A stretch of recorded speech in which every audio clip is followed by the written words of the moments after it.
you know, sometimes not every single craft needs to be a business, and that's something hard for even me to accept. But I had like a bit of a spark of an idea that I wanted to like take on embroidery again, but maybe even in quilting, or even like using materials I already have to upcycle. Going back to my old video from October when I upcycled a skirt from Goodwill, made it into this, I would say, iconic grungy night princess for Halloween, and I kind of wanted to just like do that again.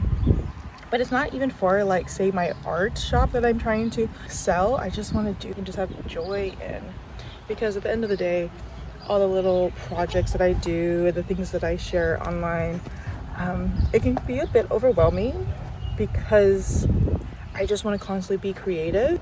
I need to like focus in one project or idea. So it's Sunday, March 7th, and Sunday's my initial day off from my day job. So after deliberating, I'm just gonna go with these two books. There are so many books to choose from. So today's been full of running around doing errands, stopping by the used bookstore and even Ben Franklin just to grab some of those supplies.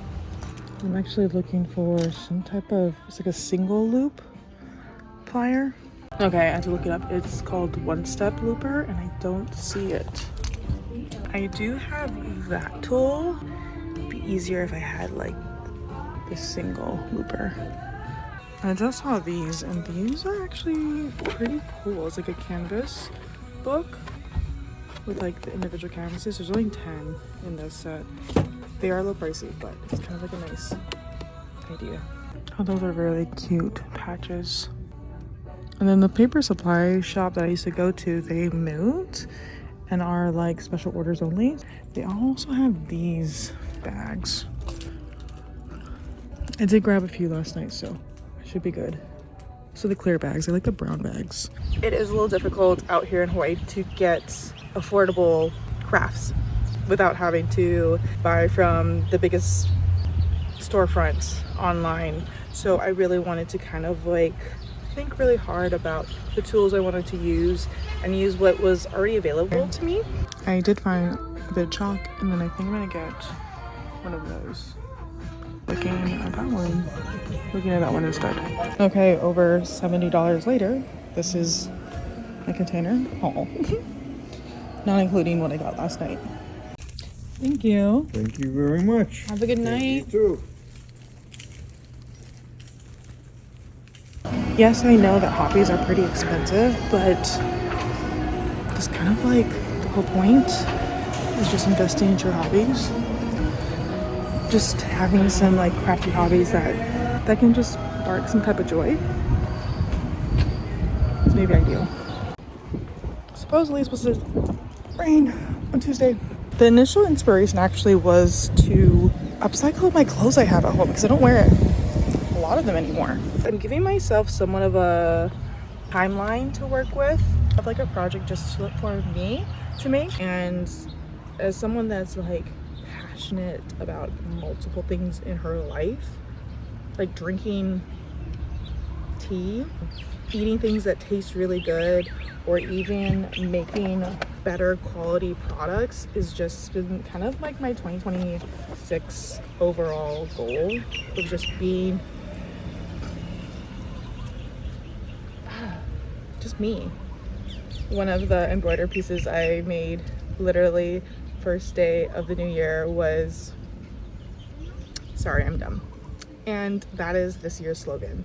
I'm very slow with a lot of things, my thought process, my thinking, my talking, but I do soak in a lot. I love to read because I like to soak in stories. I like to soak in information, and oftentimes it's pretty useless.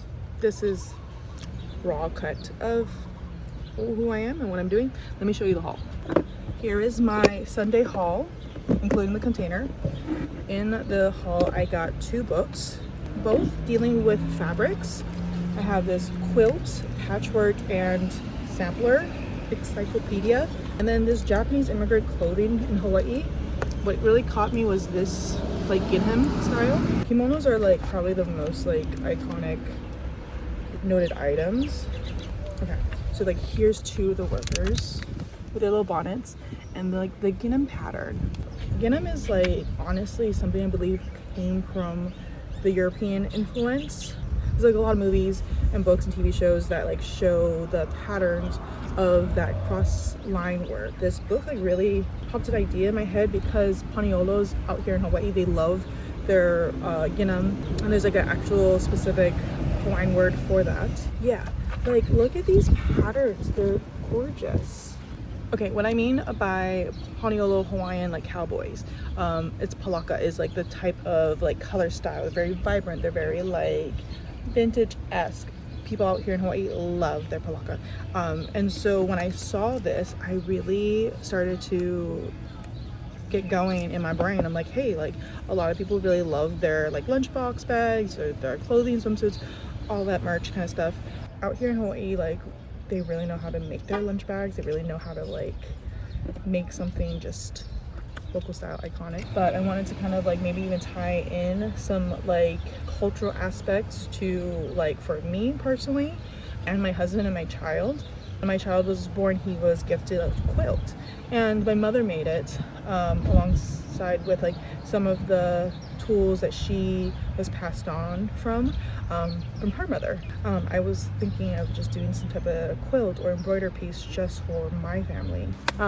Going back to the other book that I got, the reason why I grabbed this one is that it has some like stencil work that would be just really great for me to kind of like get back to the basics on, because I do a lot of embroider pieces. I do need references. Just kind of getting back to just the basics is honestly maybe the best way to do it. And books are so informational, like books are so important because they're physical items that you can collect, and these are mine, like these are mine now, I bought them. Okay, let me show you the rest. I did grab some felts. Here's some felt, just basic cheap felts, and then I was able to also grab some needles, sewing needle replacement, and some needle like threaders, some more lay needles, because I might have accidentally lost my husband's one. Sorry, hun. I have a lot of just like basic point needlework, but having something a little bit longer might be better. I have to hurry because my phone is gonna die. I did grab some chalk, and I did grab a blade just to make it easier to cut the felt in the fabric.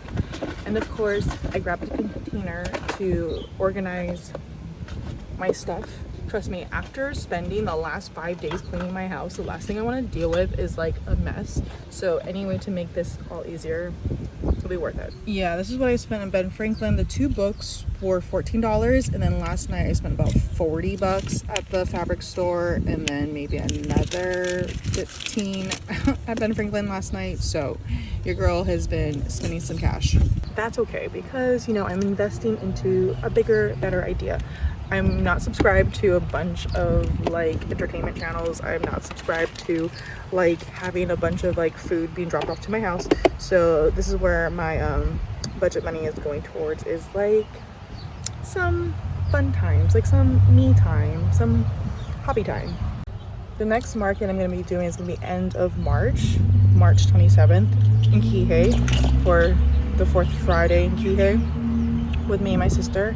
And I kind of wanted just to like take it a bit slow. I don't have any fancy setup. You're at the back of my car. I'm in the parking lot, but I wanted to show you the little gift I'm giving my mother-in-law.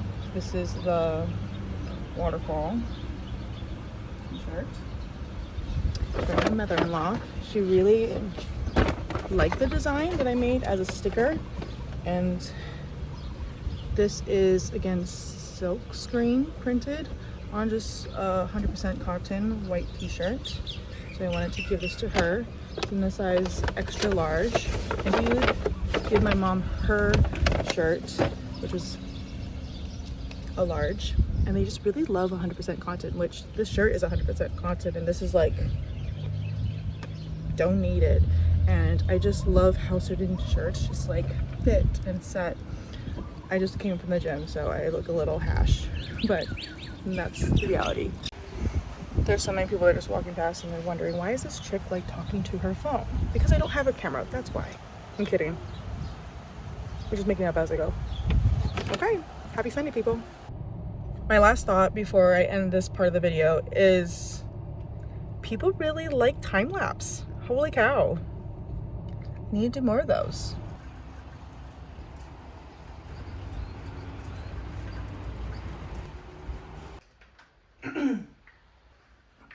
It's raining outside, so it's kind of like a nice little crafty mood, kind of slow. Apologies in advance, my voice is a little gone. I am currently working on just kind of like a random project. This is the inspo, and this is how far I got. I'm not actually following all the instructions, which is hilarious because I have a really hard time following instructions. And my overall idea is to turn this breadfruit template into just a cute little wall piece or display. This is a very large quilt to kind of maybe do like a little sample or like a simple pattern. The way that I was able to kind of execute somewhat of a different type of like cut style was actually folding the material in half a few times and then folding it diagonally into a triangle. The tool that I actually used was this little circle blade, and it was super helpful. I used this chalk, was perfect just to get clean edges and lines for me to trace, get that nice clean cut with using this blade. I was talking earlier about how I have some background experience with embroidery. This is one of my tools that I use. It's like a needle punching tool. And this was something I was just like late at night, just like messing around with. It says, go to sleep, Poppy. It's literally just felt with thread embroidered on top of it. And on the back is like, it's all like hamajag or like all messy. It's not perfect. But I was just thinking like this would be like a nice little like fidget keychain toy for me, even just to kind of like mess around with, because I just like soft things or things that kind of like help calm me down. So this is the blanket my mom made. This is the inspiration behind my quilt making for today. It has like different fabrics and patterns on it. And in the back, it's actually Maui and a lot of the iconic places around Maui. I do love pieces that tell its own story. So this is the inspiration behind my quilt making for today. Is it upside down? It is.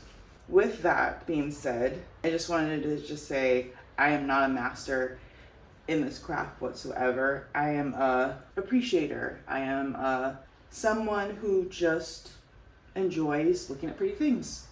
And quilts are very pretty things. Here in Hawaii, a lot of the traditional muumuus or embroidered quilt pieces that would be hanging up on the walls or as decoration pieces have always been like in homes that I've lived in or at places that I visited. And so I just wanted to kind of like create something for myself and my family, and something as simple as say a breadfruit design kind of symbolizes a sense of nature and nurture, and just wanting to incorporate different ethnicities that are in my bloodline and my husband's bloodline, and that's incorporated to our child's bloodline, initially his DNA. Just wanted to create something just fun for us. I'm just gonna kind of stop yapping and get sewing. If there's anything about me, it takes me forever to do simple things like rethreading my machine, but it's very important. Now I have thread in my machine. Checking in, I was able to at least get 3/4 of the border completely sewn around. So just gotta sew this portion, finish this end. I'm gonna go in and then finish this side so it's not so flappy.